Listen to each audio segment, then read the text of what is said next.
ಇನ್ನು ಸಾರಿಗೆ ನೌಕರರ ಮುಷ್ಕರ. ಈ ವಿಚಾರಕ್ಕೆ ಸಂಬಂಧಪಟ್ಟಂತೆ ಇವತ್ತು ಸಾಕಷ್ಟು ಬೆಳವಣಿಗೆಗಳಾಯಿತು. ಹೈಕೋರ್ಟ್ ಕೂಡ ಒಂದು ದಿನದ ಮಟ್ಟಿಗೆ ಬ್ರೇಕ್ ಹಾಕಿದೆ. ಸಾರಿಗೆ ನೌಕರರೆಲ್ಲರೂ ಕೂಡ ತೀರ್ಮಾನ ಮಾಡಿದ್ರು, ನಾಳೆನೇ ನಾವು ಮುಷ್ಕರವನ್ನು ಆರಂಭಿಸ್ತೀವಿ ಅಂತ ಹೇಳಿ. ಆದರೆ ಹೈಕೋರ್ಟ್ ಈಗ ಒಂದು ದಿನದ ಮಟ್ಟಿಗೆ ಬ್ರೇಕ್ ಹಾಕಿದೆ. ಯಾಕಂದ್ರೆ ಮುಷ್ಕರ ವಿರುದ್ಧ ಸಲ್ಲಿಸಲಾಗಿದ್ದಂಥ ಒಂದು BAL ವಿಚಾರಣೆ ನಡೆಸಿದಂತಹ ಹೈಕೋರ್ಟ್ ನಾಳೆ ಒಂದು ದಿನ ಮಾತ್ರ ಮುಷ್ಕರ ಮಾಡಬೇಡಿ, ನಾಳೆ CJ ಇದ್ರ ಬಗ್ಗೆ ವಿಚಾರಣೆಯನ್ನು ಕೈಗೊಳ್ತಾರೆ ಅಂತ ಹೇಳಿ ನಾಳೆಗೆ ವಿಚಾರಣೆಯನ್ನು ಮುಂದೂಡಿದ್ರು. ಇವತ್ತೇನೇನು ಬೆಳವಣಿಗೆಗಳಾಯಿತು ಈ ವಿಚಾರಕ್ಕೆ ಸಂಬಂಧಪಟ್ಟಂತೆ ಬನ್ನಿ ನೋಡೋಣ.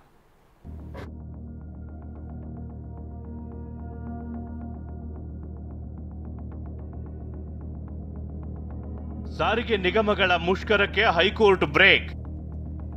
ನಾಳೆಯವರೆಗೆ ಮುಷ್ಕರ ಸ್ಥಗಿತಗೊಳಿಸುವಂತೆ ಸೂಚನೆ. BMTC, KSRTC ಸೇರಿದಂತೆ ಸಾರಿಗೆ ನಿಗಮಗಳ ನಾಳಿನ ಮುಷ್ಕರದಿಂದ ಜನಜೀವನವೇ ಅಸ್ತವ್ಯಸ್ತವಾಗುವ ಹಂತ ತಲುಪಿತ್ತು.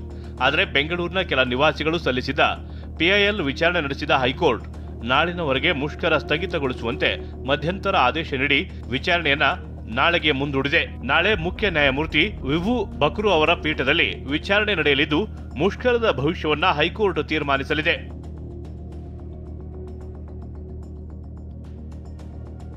ಅರ್ಜಿದಾರರ ಪರ ವಕೀಲೆ ದೀಕ್ಷಾ ಅಮೃತೇಶ್ ವಾದ ಮಂಡಿಸಿ ನಾಳಿನ ಮುಷ್ಕರದಿಂದ ನಾಗರಿಕರಿಗೆ ಸಂಚಾರ ಸಮಸ್ಯೆ ಆಗಲಿದೆ, ಹೀಗಾಗಿ ಮುಷ್ಕರಕ್ಕೆ ತಡೆ ನೀಡುವಂತೆ ಕೋರಿದರು.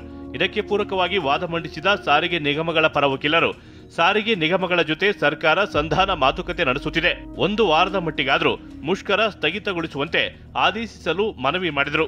ಅಪ್ರೆಹೆನ್ಷನ್ ಏನಿತ್ತು ಅಂದ್ರೆ ನಾಳೆ ಬೆಳಗ್ಗೆ 6 ಗಂಟೆಗೆ ಸ್ಟ್ರೈಕ್ ಮಾಡ್ತೀವಿ ಅಂತ ನ್ಯೂಸ್ ಪೇಪರ್ಸ್ ಅಲ್ಲೆಲ್ಲ ನೋಡಿದ್ವಿ. ಪ್ಲಸ್ ಇಲ್ಲ ಇವತ್ತು ರಾತ್ರಿಯಿಂದಾನೇ ನಾವು ವರ್ಕರ್ಸ್ ಯಾರು ಬರಲ್ಲ ಸ್ಟ್ರೈಕ್ ಮಾಡ್ತೀವಿ ಅಂತ ಇದೆ. ಈ ಅಪ್ರೆಹೆನ್ಷನ್ ರಾತ್ರಿ ಸ್ಟ್ರೈಕು ಅಂತ ಕರೆದು ಬಿಟ್ರೆ ಈ ತೊಂದರೆ ಆಗಬಾರ್ದು, ಈ ತರ ಏನೋ ರಾತ್ರಿ ಇದಾಗಬಾರ್ದು ಅಂತಾನೆ ಇವತ್ತು ನಾವು ಬೇಗ ಕೋರ್ಟ್ ಮುಂದೆ ಮೂವ್ ಮಾಡಿ ಒಟ್ನಲ್ಲಿ ನಾಳೆ ಮತ್ತೆ same matter will be heard. So ನಾಳೆವರೆಗೂ ಏನೋ ಸ್ಟ್ರೈಕ್ ಮಾಡೋ ಹಾಗಿಲ್ಲ ಅಂತ ಆದೇಶ ಮಾಡಿದೆ. ಕೊನೆಗೆ ಅರ್ಜಿಯ ವಿಚಾರಣೆ ಮುಖ್ಯ ನ್ಯಾಯಮೂರ್ತಿಗಳ ಪೀಠದಲ್ಲಿ ನಡೆಸುವುದು ಸೂಕ್ತವೆಂದು ಅಭಿಪ್ರಾಯಪಟ್ಟ ನ್ಯಾಯಮೂರ್ತಿ KS ಮುದ್ಗಲ್ ಹಾಗೂ ನ್ಯಾಯಮೂರ್ತಿ MGS ಕಮಲ್ ಅವರಿದ್ದ ಪೀಠ ವಿಚಾರಣೆಯನ್ನ ನಾಳೆಗೆ ಮುಂದೂಡಿದೆ. ನಾಳೆಯವರೆಗೆ ಮುಷ್ಕರ ಸ್ಥಗಿತಗೊಳಿಸುವಂತೆ ಮಧ್ಯಂತರ ಆದೇಶ ನೀಡಿದೆ. ಈ ಬಗ್ಗೆ TV9 ಜೊತೆ ಮಾತನಾಡಿದ ಅನಂತ ಸುಬ್ಬರಾವ್, ಕೋರ್ಟ್ ಆದೇಶ ಪ್ರತಿ ಇನ್ನೂ ತಲುಪಿಲ್ಲ ಅಂದಿದ್ದಾರೆ. ನಮಗೆ ಬಂದಿಲ್ಲ ಆರ್ಡರ್ ಕಾಪಿ, ಬಂದ ಮೇಲೆ ನೋಡ್ತೇವೆ. ಆರ್ಡರ್ ನೋಡ್ಕೊಂಡು ಆಮೇಲೆ ಪ್ರತಿಕ್ರಿಯೆ ಕೊಡ್ತೇವೆ. ನಮ್ಮನ್ನೇನು ಪಾರ್ಟಿ ಮಾಡಿಲ್ಲ, ನಮ್ಮನ್ನು ಪಾರ್ಟಿ ಮಾಡೋ ನಿರ್ದೇಶನ ಹೇಗೆ ಕೊಡೋಕ್ಕಂತ ಒಂದು ಹೈಕೋರ್ಟ್ ಡೈರೆಕ್ಷನ್ ಗೌರ್ಮೆಂಟ್ ಕೇಳಿದ್ರೆ ಸೆಟ್ಲ್ ಮಾಡಿ ಅಂತ ಚೆನ್ನಾಗಿರೋದು. ನಮಗೆ ಸ್ಟ್ರೈಕ್ ಮುಂದೂಡಿ ಏನು ಬದಲು ಸರ್ಕಾರಕ್ಕೆ ಸಿದ್ದರಾಮಯ್ಯ ಇಮಿಡಿಯೇಟ್ ಆಗಿ ಸೆಟ್ಲ್ ಮಾಡಿ ಅಂತ ಹೇಳಿದ್ರೆ ಚೆನ್ನಾಗಿರೋದು. ಅಲ್ಲದೆ PIL ಸಂಬಂಧ ರಾಜ್ಯ ಸರ್ಕಾರ ಸಾರಿಗೆ ನಿಗಮಗಳು ಹಾಗೂ ಸಾರಿಗೆ ಸಂಘಟನೆಗಳಿಗೂ ನೋಟಿಸ್ ಜಾರಿಗೆ ಆದೇಶಿಸಿದೆ. ನಾಳೆ ಮುಖ್ಯ ನ್ಯಾಯಮೂರ್ತಿಗಳ ಪೀಠದಲ್ಲಿ ಈ ಅರ್ಜಿಯ ವಿಚಾರಣೆ ನಡೆಯಲಿದೆ. ರಮೇಶ್, TV9 ಬೆಂಗಳೂರು. ಇನ್ನು ಸಾರಿಗೆ ಇಲಾಖೆಯ 4 ನಿಗಮಗಳ ವಿವಿಧ ಬೇಡಿಕೆಗಳ ಈಡೇರಿಕೆಗೆ ಆಗ್ರಹಿಸಿ ನಡೀತಾ ಇರುವಂತಹ ಮುಷ್ಕರ. ಇವತ್ತು CM ಸಭೆ ನಡೆಸಿದ್ರು. 4 ನಿಗಮಗಳ 38 ಏನು ತಿಂಗಳಿಂದ ಅರಿಯರ್ಸ್ ಸಿಗಬೇಕು ಅನ್ನುವಂಥ ಒಂದು ವಿಚಾರ. 1700ರಿಂದ 1800 ಕೋಟಿ ರೂಪಾಯಿ ಆಗುತ್ತಿದ್ದು. 38 ತಿಂಗಳ ಪೈಕಿ 14 ತಿಂಗಳ ಅರಿಯರ್ಸನ್ನು ನಾವು ಕೊಡ್ತೀವಿ ಅಂಥೇಳಿ CM ಕೂಡ ಹೇಳಿದ್ರು. ಇವತ್ತಿನ ಸಭೆಯಲ್ಲಿ ಚರ್ಚೆ ಆಯಿತು ಅಂತ. ಆದರೆ 800 ಕೋಟಿ ರೂಪಾಯಿಯಷ್ಟನ್ನು ಮಾತ್ರ ನಾವು ಕೊಡೋದಕ್ಕೆ ಸಾಧ್ಯ. ಈಗ ಸದ್ಯಕ್ಕೆ ಅಷ್ಟನ್ನು ಮಾತ್ರ ಕೊಡ್ತೀವಿ, ಉಳಿದಿದ್ದನ್ನ ಮೇಲೆ ನೋಡೋಣ ಅಂಥೇಳಿ CM ಸಿದ್ದರಾಮಯ್ಯ ಅವ್ರ ಮಾತಿಗೆ ಸಾರಿಗೆ ಮುಖಂಡರು ಒಪ್ಕೊಳ್ಳಿಲ್ಲ. ಸಾರಿಗೆ ನೌಕರರ ಸಂಘದ ಮುಖಂಡರು ಯಾರು ಕೂಡ ಇದಕ್ಕೆ ಒಪ್ಪಲಿಲ್ಲ. 38 ತಿಂಗಳ ಅರಿಯರ್ಸನ್ನು ಬಿಡುಗಡೆ ಮಾಡಲೇಬೇಕು, ಆಗ ನಾವು ಮುಷ್ಕರ ಹಿಂಪಡಿತೀವಿ ಅನ್ನುವಂಥದ್ದನ್ನು ಹೇಳಿದ್ರು.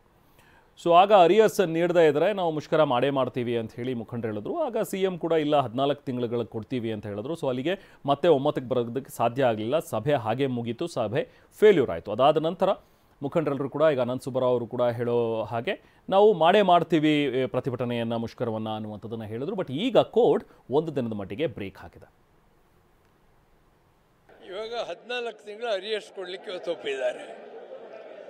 ಅಷ್ಟರ ಮಟ್ಟಿಗೆ ಅಡ್ವಾನ್ಸ್ ಆಯಿತು. ಬಟ್ 38 ತಿಂಗಳು ನಾವು ಕೇಳಿದ್ದೀವಿ.